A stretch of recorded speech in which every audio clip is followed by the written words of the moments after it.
My voice is audible? Yes, sir. Okay.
चलो good morning everyone.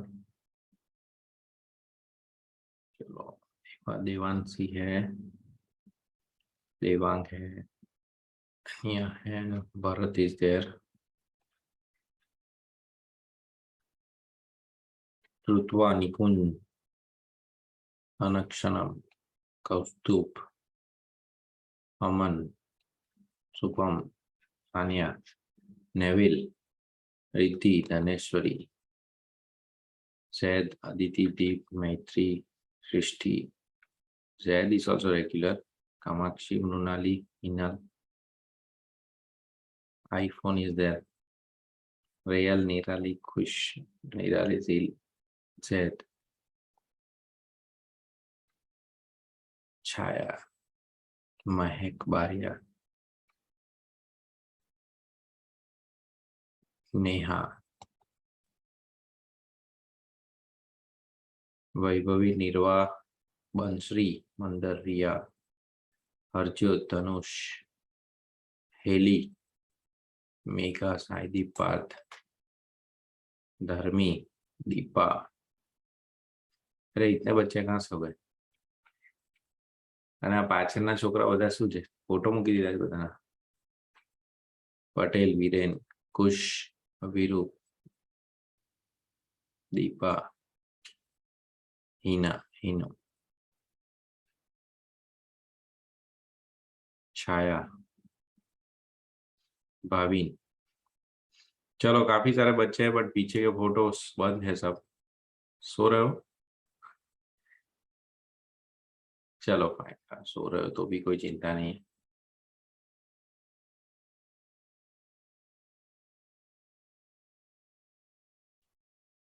चलो let's not waste time. अभी हम क्या कर रहे हैं, आज अपना प्लानिंग यूनिट 3 का है जो काफी बड़ा है, तो हो सकता है उसको 2 पार्ट में स्प्लिट करें हम, बराबर? 2 पार्ट में स्प्लिट करें यानी इट माइट रन फॉर से 2 days, एक कल आज 2 दिन तक चल सकता है।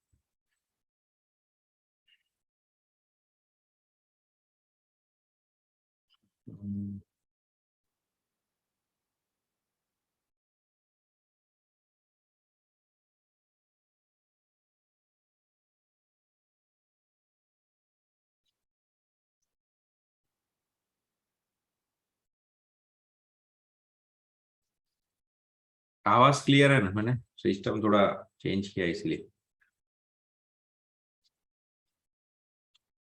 ओके चलो अभी आज हम क्या करेंगे, विदाउट वेस्टिंग टाइम। देखो ऐप में क्या होता है, मैं पूरे स्टेप्स अभी भेजूंगा क्योंकि थोड़ा इनिशियल लेवल पे कॉम्प्लिकेटेड है और सुबह सुबह मैं सबको 1 to 1 आंसर नहीं दे पाऊंगा डियर स्टूडेंट्स। अब मुझे भी काम होते हैं बराबर, ये तो मैं आपके लिए कर रहा हूँ, मेरा काम अलग रहते हैं। सो यूं तो मैं फोन ही बहुत कम यूज करता हूँ मॉर्निंग में उठ के भी अगर हम फोन खेलेंगे तो क्या फायदा। So during daytime, I will guide with one small video, step by step. बराबर? ऑलरेडी चैलेंज चालू कर दिया, उनको इश्यू होता है कई बार, उनको आइडिया नहीं रहता etcetera etcetera. But okay let's now not waste time. यार कल शाम से ज्यादा लोग आ गए सुबह में। चलो unit 3 fast track we are doing. Unit 3 is most important chapter बराबर in contract act, most important topic. सबसे ज्यादा वही इंपॉर्टेंट है, बट ये थोड़ा लेंदी भी है, तो उसे हम आज जितना क्विकली 625 तक कर सकते हैं उसको कंप्लीट करेंगे। पर आर एसेंशियल जो वर्ड्स याद रखने हैं आपको एग्जाम के एंगल से, वो मैं थोड़ा ज्यादा डिटेल में स्ट्रेच करूंगा। ओके, अगर आप याद रख सकते हो तो, नॉट मैंडेटरी। सेक्शन 10 में ऐसा लिखा है कि भाई कौन कॉन्ट्रैक्ट कर सकता है, कौन कॉन्ट्रैक्ट कर सकता है। सबसे पहले कॉम्पिटेंट बंदा होना चाहिए, फ्री कंसेंट होना चाहिए, लॉफुल कंसिडरेशन होना चाहिए, and should not expressly declared void. ये 4 के 4 इंडिपेंडेंट सेगमेंट जो आपको इनिशियली नहीं पता चलता, अब पता चलेगा जब 2 दिन में ये टॉपिक खत्म करेंगे। जनरली ये टॉपिक ज्यादा चलता है when we teach in classroom. Competent contract के अंदर 3 ही चीज आती है, बराबर। फ्री कंसेंट के अंदर 5 चीज आती है। ओके, लॉफुल कंसिडरेशन और वो हम बाद में देखेंगे, उसमें भी बहुत सारे यूनिट। तो कॉम्पिटेंट कौन होता है कि भाई जिसके पास कैपेसिटी टू कॉन्ट्रैक्ट है। और कैपेसिटी टू कॉन्ट्रैक्ट किस में कवर होता है, तो कि सेक्शन 11। सेक्शन 11 क्या बोलता है, every person who has completed the age of majority, who has sound mind and not disqualified by law. Again 3 things. Competent कौन है, जो मेजर है। फिर मेजर की डेफिनेशन नहीं दी उन्होंने, क्या बोला, माइनर नहीं है वो मेजर। दूसरा, जिसके पास साउंड दिमाग है, और जो नॉट डिस्क्वालिफाइड बाय लॉ। ये तीनों आ जाते हैं कैपेसिटी टू कॉन्ट्रैक्ट में। Age of majority is not given, it is given in Indian majority act, not contract act. Contract act में नहीं है, मेजोरिटी एक्ट में। जिसके 18 साल हो गए हैं उसे हम बोल सकते हैं मेजर। और मेजर का पूरा शॉर्ट नोट आ सकता है, केस स्टडी आ सकता है। सबसे लैंडमार्क केस स्टडी जो आ सकता है, ये नाम याद रखने का आपको, मोहिरी बीबी वर्सेस धर्मदास घोष। उसमें क्या किया था, बच्चे ने 20,000 रुपए लिए थे, उसके सामने मॉर्गेज किया था, और फिर मनी लेंडर ने ऐसा बोला कि भाई पैसे वापस दो और जमीन तुम्हारी जाएगी। कोर्ट ने क्या बोला कि किसी भी माइनर से एग्रीमेंट करते हो वॉइड नहीं होता, वो वॉइड एबी इनिशियो होता है, यानी फ्रॉम बिगिनिंग। बराबर, ये बिगिनिंग से ही गलत है। यानी तुम अपने 20,000 भूल जाओ और अब जमीन भी भूल जाओ, कुछ मिलेगा नहीं तुम्हें, दोनों तरीके से तुम फंसोगे, क्योंकि वो कॉन्ट्रैक्ट वॉइड हो जाएगा और इट विल गेट कैंसल। बराबर। दूसरा, सर माइनर था तब उसने कॉन्ट्रैक्ट किया, अभी बड़ा होकर उससे चेंज करवाना हो तो कर सकते हैं, तो answer is no. No ratification after attaining majority. यानी कोई माइनर था तब एग्रीमेंट किया, बड़ा हो गया उसके बाद उसको रिवाइज करवाते तो नहीं चलेगा, क्योंकि ओरिजिनल कॉन्ट्रैक्ट अगर वॉइड एब इनिशियो था तो उसे हम कभी भी रेटिफाई नहीं कर सकते। थर्ड वन, सर इसमें माइनर का कोई बेनिफिट हो तो चलेगा, तो क्या, हाँ चलेगा। यानी ये माइनर के बेनिफिट के लिए। ओके, माइनर से पैसे मांग नहीं सकते, बट अगर माइनर को पैसे देने हैं तो अलाउड। बराबर, इसीलिए जनरली माइनर को हम पार्टनर भी बना सकते हैं खाली बेनिफिट के लिए, उसे पैसे मांग नहीं सकते। कोई मॉर्गेज उसके फेवर में है जिसमें माइनर को पैसे मिलने वाले हैं, वो भी चलेगा। बराबर, so minor can be beneficial. So what we have understood, 3, any contract with minor is void ab initio. Landmark judgment, remember Mohiri Bibi versus Dharamdas Ghosh.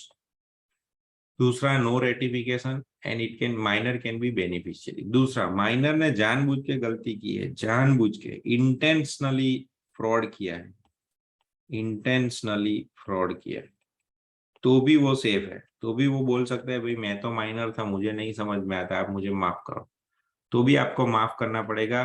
अगर उसने जानबूझ के फॉल्सली रिप्रेजेंट किया है कि वो मेजर है, तो भी।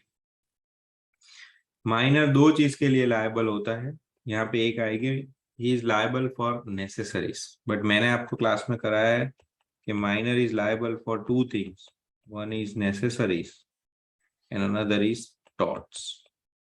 Torts means civil law. 2 चीज के लिए माइनर लायबल होगा। Okay, necessaries and civil law.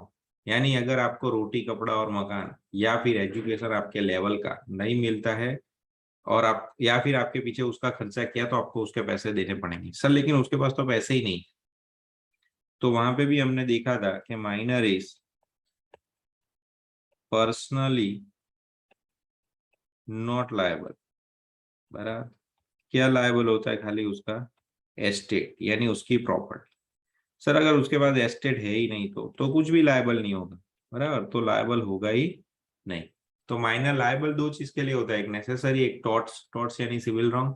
Personally कभी लायबल नहीं होता, उसके पैसे लायबल होते हैं अगर है तो, बराबर।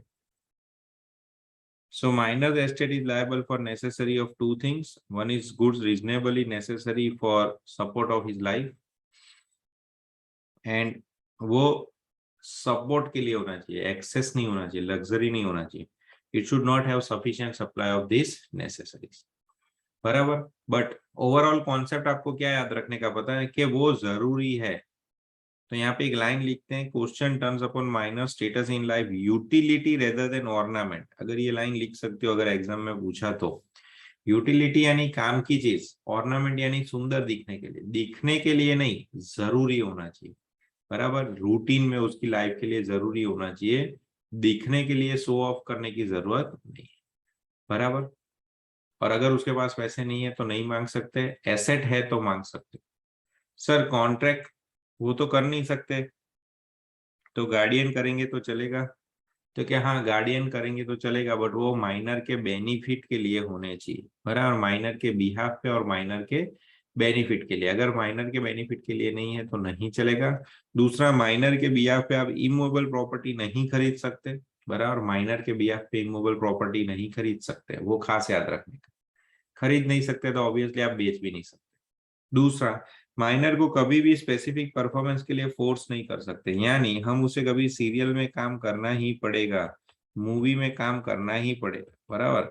कि भाई वर्क, पैसे इंपॉर्टेंट नहीं है, काम करना ही पड़ेगा, ऐसा हम माइनर को कभी नहीं बोल सकते. ऐसे कोई भी एग्रीमेंट माइनर के साथ किया है एब्सोल्युटली वॉइड, बराबर. सर पैसे नहीं, पैसे तो यूं भी नहीं मांग सकते, एस्टेट नहीं है तो मांग नहीं सकते, बट ऐसा नहीं बोल सकते देख पैसे नहीं है ना, काम करना पड़ेगा, ऐसा नहीं बोल सकते. माइनर कभी भी इंसॉल्वेंट नहीं होगा, there is no insolvency, minor can not be declared insolvent. And minor के साथ पार्टनरशिप आप जनरली नहीं कर सकते, कर सकते हो तो खाली और खाली बेनिफिट के लिए. माइनर को एजेंट बना सकते हैं, तो आंसर इज यस. माइनर आपका एजेंट हो सकता है क्योंकि उसमें उसकी रिस्पॉन्सिबिलिटी नहीं होती, रिस्पॉन्सिबिलिटी प्रिंसिपल की होती है, एजेंट की नहीं होती, बराबर. तो कोई चिंता नहीं. बट माइनर भी अपने एंड से पेरेंट्स को बांध नहीं सकता. Minor can not bind parents. यानी आप कहीं पे जाके 10 लाख की गाड़ी ले लो और फिर ऐसा बोल दो कि मेरी जगह मेरे पापा पैसे देंगे, ऐसा नहीं चलता, बराबर. पेरेंट्स बाइंड कर सकते हैं, माइनर पेरेंट्स को बाइंड नहीं कर सकते. Example, Richa is a minor entered into contract with buying scooty from dealer and mention that her parents will pay. The dealer send letter to her parents. Then as I said, parents will not be liable to do payment entered by minor. उनको पूछे बिना आप करोगे वो चलेगा. अगर minor और adult के बीच में कॉन्ट्रैक्ट हुआ तो चलेगा, बट रिस्पॉन्सिबिलिटी माइनर की नहीं होगी, रिस्पॉन्सिबिलिटी एडल्ट की होगी. Okay, minor is not liable. Surety for minor कर सकते हैं, तो आंसर इज यस. श्योरिटी यानी गारंटर, श्योरिटी यानी गारंटर हम माइनर के रह सकते तो रह सकते. माइनर अगर वैसे नहीं देगा, आपने साइन किया है उसके बिहाफ पे, तो आप पैसे दोगे तो चलेगा, बट पूछे बिना नहीं है, आपकी परमिशन से. सर माइनर शेयर होल्डर हो सकता है, जनरली नहीं हो सकता, बट मान लो आपको विरासत में मिले हैं shares, parents through, transmission through, transfer through, तो चलेगा. बट वो शेयर भी कैसे होने चाहिए, I hope you remember, fully paid. Sir क्यों, पार्टली पेड अप होंगे तो आपसे पैसे मांगेंगे, तो माइनर से पैसे ही नहीं मांग सकते, इसलिए वो फुल्ली पेड अप होंगे तो चलेंगे. किसी ने आपको दिए शेयर तो चलेंगे, फादर की डेथ हो गई और ऑटोमेटिक सन को डिवॉल्व हुए तो चलेंगे. और एट द एंड जो आगे हम पढ़ के आए वो रिपीट, कि minor is again liable for torts. Torts यानी क्या, सिविल लॉ, बराबर. एग्जाम्पल मैंने दिया था, छोटे बच्चे को हॉर्स के ऊपर कूदने का मना किया है और आपने कूदा और वो बच्चा मर गया, तो इन दैट केस वो आपसे कॉम्पनसेशन लेंगे. सर अपने पास तो पैसे ही नहीं, तो कुछ नहीं मिलेगा. पैसे है, एस्टेट है तो देने का, नहीं है तो भूल जाओ. Okay, so this are the 5 points. एक बार रिवर्स देख लेते हैं. Minor is liable for torts, minor is can be share holder but fully paid up. Minor, आप माइनर के लिए श्योरिटी बन सकते हो. माइनर और एडल्ट के कॉन्ट्रैक्ट में adult responsible. Minor can not bind parents without their knowledge. Minor can B agent because responsibility zero. Partnership with minor not allowed but allowed for benefit. Insolvency होगी नहीं minor की कभी. Specific काम नहीं करवा सकते. कॉन्ट्रैक्ट बाय गार्डियन अगर उसकी परमिशन और उसके बेनिफिट के लिए तो चलेगा. इमूवेबल प्रॉपर्टी के लिए नॉट अलाउड. माइनर को नेसेसरीज के लिए लायबल होगा और टॉर्ट्स, दो चीज के लिए। Minor can always plead minority, जानबूझ के करेगा तो भी चलेगा, फ्रॉड बराबर, माइनर है तो सेफ है। Minor can become a beneficiary, ratification नहीं हो सकता। एंड लैंडमार्क जजमेंट, मोहरी बीबी वर्सेस धर्मदास घोष बराबर, माइनर के साथ एग्रीमेंट क्या होगा, वॉइड एब इनिशियो। तो this is all related to minor. फिर आता है पर्सन ऑफ साउंड माइंड। तो यहाँ पे उन्होंने दो तीन सेंटेंस अच्छे से फ्रेम करके रखे हैं जो आपको याद रखने चाहिए, बराबर, कॉपी पेस्ट कर सकते हो साउंड माइंड के लिए।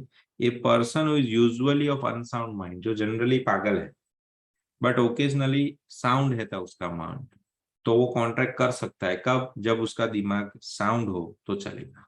फिर वाइस वर्सा, कि पर्सन का जनरली माइंड साउंड है बट ओकेजनली वो अनसाउंड, तो जब साइन कर रहे हो आप तब उसका दिमाग अनसाउंड होगा तो नहीं चलेगा। He may not make contract when his unsound mind.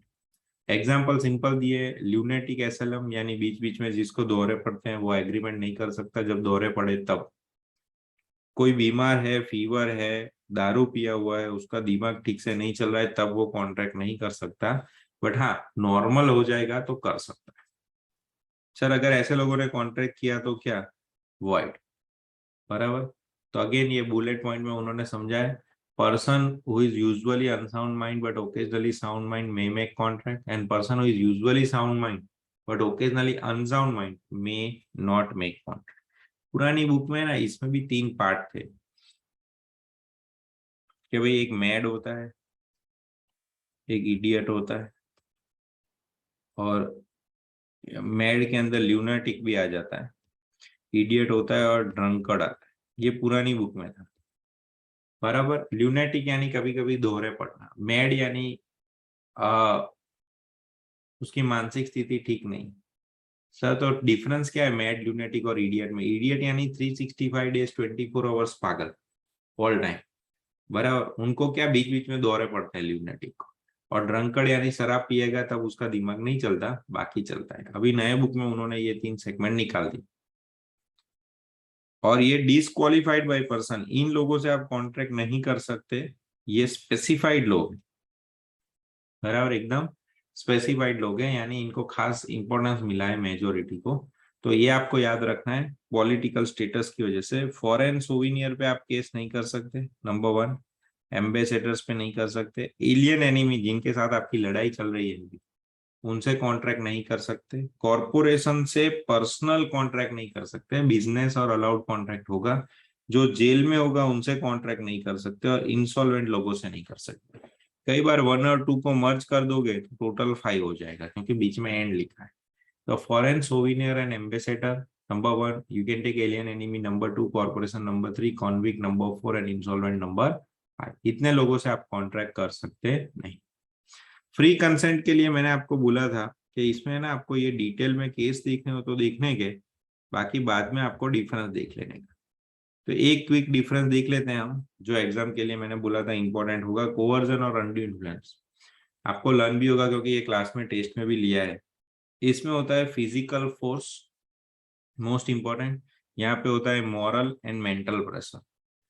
इनमें क्रिमिनल एक्शन है तो यहाँ पे है, क्योंकि यहाँ पे इंडियन पिनल कोड आपको फॉरबिडन किया है, वो आपने किया है कोवर्जन में, डराना धमकाना।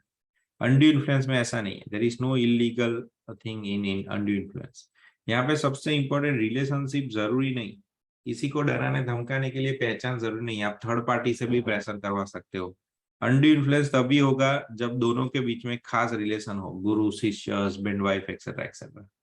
एक्सरसाइज बाय हूम, यहाँ पे आप गन लेके थर्ड पार्टी से भी करवा सकते हो, तो स्ट्रेंजर भी केस कर, स्ट्रेंजर की मदद लेके भी आप कोर्जन करवा सकते हो। अनड्यू इन्फ्लुएंस उस तरह से नहीं होगा, दोनों पार्टी ही इन्वॉल्व होनी चाहिए। यहाँ पे ये डिफरेंस में कुछ नहीं है, यहाँ पे भी कॉन्ट्रैक्ट वॉइडेबल है, यहाँ पे भी कॉन्ट्रैक्ट वॉइडेबल ही है, उसमें खास डिफरेंस नहीं है। और लास्ट के पॉइंट में भी डिफरेंस नहीं है। कोवर्जन में अगर आपने डरा धमका के कुछ लिया और कॉन्ट्रैक्ट कैंसिल हुआ तो आपको वो चीज वापस देनी पड़ेगी, रिस्टोर बैक करना पड़ेगा। सेम थिंग यहाँ पे भी कोर्ट को ऐसा लगा ये गलत है तो आपको भी चीज वापस देनी पड़ेगी, बट रिस्टोर की जगह यहाँ पे रिटर्न लिखा है। बाकी लास्ट दो पॉइंट जो है उसमें डिफरेंशिएटिंग पॉइंट नहीं है। Is it okay? तो यहाँ पे आपका 50% खत्म हुआ, पूरा तो खत्म होगा नहीं, बट बाकी का हम कल सुबह का सेशन में लेंगे। इसमें आपको अभी तो आपका कोई अकाउंट का एग्जाम है तो ठीक है, बट अभी आगे ये मेंटेनेंस, एम्पर्टी और ये सब अगर आपको याद नहीं है तो लेक्चर देख लेना, बराबर, कल सुबह आ जाना सब। और सुनो, अभी मैं ना एक छोटा सा वीडियो बना दूंगा आज के दिन में, टाइम मिलेगा तब, कि ऐप का एग्जैक्ट वर्किंग कैसा है। वो इतना स्मूथ गोइंग नहीं है, उस पर काम चल रहा है, बट तो भी ऐसा नहीं है कि वो नहीं चल रहा है। बट कई बार क्या होगा, अगर आपका पहले से एक्टिवेट हो गया है तो आपको पता नहीं कहाँ जाना है, एक्टिव में जाना है। फिर कई बार क्या होता है कि ऑलरेडी नहीं किया होगा तो आज से करो।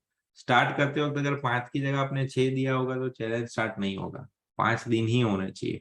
से for example you are starting from 31st, then it should end on 4th, but अभी आप करोगे तो 6 बज गए तो अब वो होगा नहीं। तो आपका अगर नहीं चालू हुआ है तो कल से चालू होने का, 1 से लेके 5th।